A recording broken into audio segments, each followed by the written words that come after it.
오늘 우리에게 주신 하나님의 말씀은 이사야 45장 9절의 말씀입니다.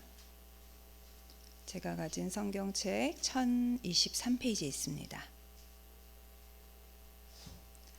찾으셨으면 함께 합독하시겠습니다. 질그릇 조각 중 한 조각 같은 자가 자기를 지으신 이와 더불어 다툴진대 화 있을진저 진흙이 토기장이에게 너는 무엇을 만드느냐 또는 내가 만든 것이 그는 손이 없다 말할 수 있겠느냐. 아멘. 할렐루야. 새벽 예배 자리에 나오신 성도님들을 사랑하고 축복합니다. 옆에 계신 분들과 평화 인사 나누시겠습니다.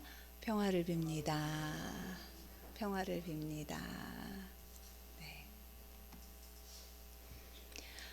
언제 여름이 지나갈까 싶었는데 벌써 찬바람이 부는 걸 보면서 매년 경험하지만 계절의 변화가 너무 신기합니다. 천고마비의 아름다운 계절을 또 즐기시면서 이 세상을 창조하신 그 하나님께 감사하는 가을 보내시길 소망합니다. 오늘 저는 질그릇의 행복이라는 제목으로 이사야 45장의 말씀을 나누려고 하는데요. 여러분은 질그릇과 금그릇 중에 어느 그릇이 더 행복할 거라고 생각하십니까? 네. 네. 질그릇은 깨져도 크게 걱정할 염려가 없으니 쉴 새 없이 여기저기 쓰이느라 바쁠 것입니다. 또 금그릇은 고운 자태를 뽐내면서 행여 금이라도 갈세라 저기 찬장 그 안쪽 자리에 귀하게 모셔지거나 아니면 손님이 올 때를 대비해서 장식장에 고이 모셔질 것입니다. 저는 질그릇이든 금그릇이든 나름대로의 그 삶의 장단점이 있기 때문에 자기의 모습을 있는 그대로 사랑하고 자기를 이 세상에 있게 해준 그 토기장이에게 감사하는 마음을 가지는 그릇이 가장 행복할 거라고 생각을 합니다. 오늘 말씀이 바로 이에 대한 말씀입니다. 먼저 45장의 그 배경을 살펴보면 이스라엘의 가슴 아픈 역사가 나옵니다.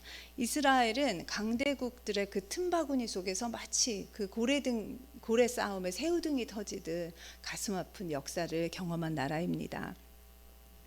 어리석게도 하나님이 주신 땅에서 하나님을 바라보는 대신 다른 것들에서 마음을 빼앗겨서 다른 것들을 바라보다가 나라가 두 쪽으로 나뉘어졌죠. 그래서 북이스라엘은 기원전 722년에 아수르의 멸망을 당했고 남아서 있던 그 남유다도 기원전 586년에 바벨론에 의해서 멸망당하였습니다.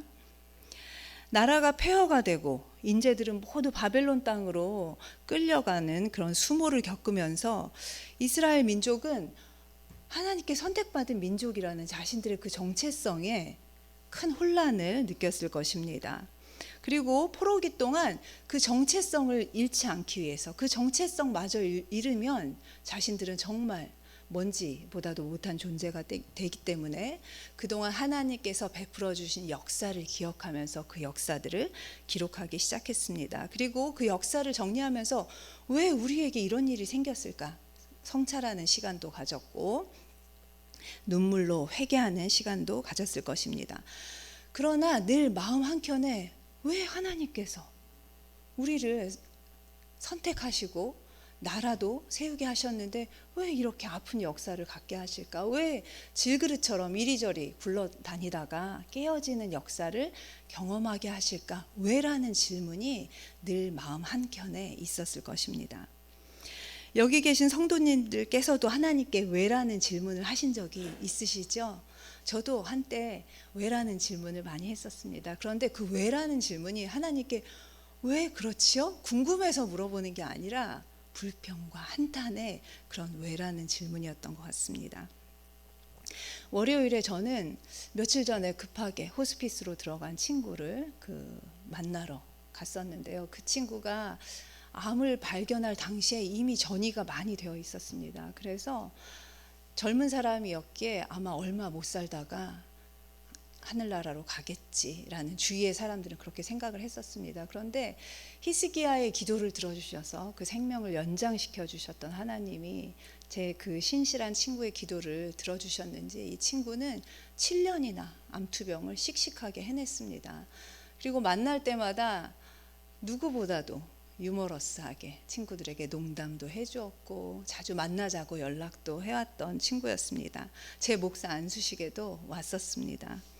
그런데 약이 듣지 않게 되면서 급격하게 며칠 상간에 뇌로 전이가 많이 돼서 칫솔도 들 수 없고 또 잘 걷는 것도 힘들어져서 가족들과 상의한 끝에 이제 더 이상 치료를 받지 않기로 결정을 하고 호스피스로 들어갔다고 합니다. 이 친구는 그동안 하나님의 은혜로 잘 버텨왔기 때문에 아마 희망을 가지고 있었던 것 같습니다. 그런데 너무 급격하게 상태가 안 좋아지니까 아마 자신의 상태를 어떻게 받아들이고 있는지 많이 걱정이 되었습니다. 그래서 제가 많이 놀랬지라고 이야기하니까 말은 하지 못하지만 희미하게 고개를 끄덕였습니다. 치료를 중단하는 결정을 하기는 했지만 아직 그 상태를 너무 갑작스러워서 받아들이지 못하고 있는 것 같았습니다. 지금 이 순간 그 친구는 하나님 왜 지금이에요? 라는 질문을 하고 있을지도 모르겠습니다. 다시 45장의 이야기로 돌아가겠습니다. 슬픔과 절망에 빠져서 하나님께 왜요? 왜 우리 민족이 이런 역사를 경험해야 합니까? 라고 질문을 던지는 이스라엘에게 예상하지 못했던 놀라운 일이 생겼습니다. 국제 정세가 급격하게 변해서 그 강력한 바벨론을 바사 왕국이 멸망을 시키게 된 것입니다. 게다가 그 바사 왕국의 고레스 왕은 이 이스라엘 백성들에게 고국으로 돌려보내주겠다고 그런 제안을 하였습니다. 그리고 하나님께서는 그 바사 왕국이 다른 이방 나라들을 심판할 수 있는 그런 힘도 주셨습니다. 물론 이스라엘 백성들은 자신들을 고국으로 돌려보내준다는 그 고레스 왕을 하나님이 보내주신 메시아로 생각할 정도로 고레스 왕에게도 하나님에게도 감사한 마음이 들었을 것입니다. 하지만 또다시 왜라는 질문이 마음 한켠에 들었을 것입니다. 왜 하나님을 모르는 이방 민족들에게 힘을 주셔서 우리를 구원하게 하십니까?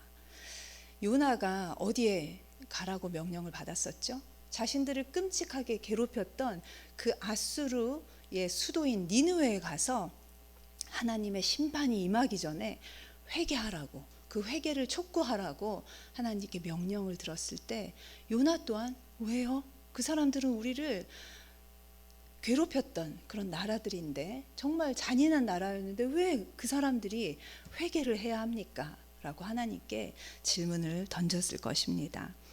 하나님께서는 이 질문에 대해서 다음과 같이 이야기를 하십니다. 6절을 한번 보시겠습니다. 6절과 7절 함께 읽어보시겠습니다. 해 뜨는 곳에서든지 지는 곳에서든지 나밖에 다른 이가 없는 줄을 알게 하리라. 나는 여호와라, 다른 이가 없느니라. 나는 빛도 짓고 어둠도 창조하며 나는 평안도 짓고 환난도 창조하나니 나는 여호와라, 이 모든 일들을 행하는 자니라 하였노라. 아멘. 이 말씀을 통해서 하나님께서는 왜라는 질문에 대답을 하시기보다는 나는 이스라엘의 하나님이기도 하지만 이 온 세상을 지은 하나밖에 없는 하나님이란다 라고 이야기를 하시는 것입니다. 또 나는 너희에게 평안을 줄 수 있지만 환난도 줄 수 있는 하나님이야. 나는 너희들에게 행복을 줄 빛도 만든 하나님이지만 어둠도 지을 수 있는 하나님이야 라고 말씀을 하고 계십니다. 이것이 무엇입니까? 피조물은 침범할 수 없는 하나님의 절대 주권에 대해서 이야기를 하고 계신 것입니다.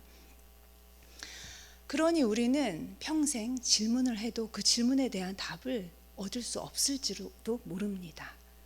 하지만 다행인 것은 우리가 그 이유를 우리가 살아있는 동안 알지 못할지라도 하나님께서는 신실하시며 선하신 분이시라는 것입니다. 이어서 나오는 질그릇 이야기는 하나님의 절대 주권에 대해서 우리가 잘 이해할 수 있도록 해줍니다. 입장을 바꾸어서 생각해 보시면 이해가 쉽게 되실 것입니다. 여러분이 토기장이입니다. 막 여기저기에 쓸 질그릇이 필요해서 그 그릇을 만들었는데 이 질그릇이 자기의 모양과 그 쓰임이 마음에 들지 않는다고 매일매일 불평을 하고 쓰이기를 거부할 때 토기장이는 어떻게 할까요? 쓸모없는 질그릇이라고 여기면서 그 질그릇을 깨어버릴지도 모릅니다. 이처럼 자신을 있는 그대로 받아들이지 못하고 불평만 하는 그릇은 자신도 행복해질 수 없고 자신을 만든 그 토기장이 그 주인도 행복하게 할 수 없는 것입니다. 말씀을 맺겠습니다. 이 땅에서의 삶이 무한하다면, 이 땅에서의 삶이 영원하다면 우리의 그 만족스럽지 못한 현재의 모습을 두고 우리를 만드신 하나님께 하나님 이거 너무 불공평하지 않아요? 하나님 이거 너무 하신 거 아니에요? 불평을 할 수도 있습니다. 그러나 우리가 하나님과 함께할 그 영원한 삶에 비하면 이 땅에서의 삶은 우리에게는 길게 느껴질지 몰라도 아주 짧은 순간에 지나지 않습니다. 그러므로 우리를 지으신 이의 목적에 합당하게 살아내는 것, 이것이 아주 짧은 시간 이 땅에 머무르면서 우리가 해야 할 숙제자 사명인 것입니다. 우리를 지으신 하나님의 선하심과 신실하심을 믿으며 열심히 맡은 사명을 잘 감당하셔서 행복한 질그릇의 삶을 사시는 우리 성도님들 되시기를 소망합니다. 기도하겠습니다. 사랑과 은혜가 충만하신 하나님 아버지, 오늘도 귀한 말씀을 주셨습니다.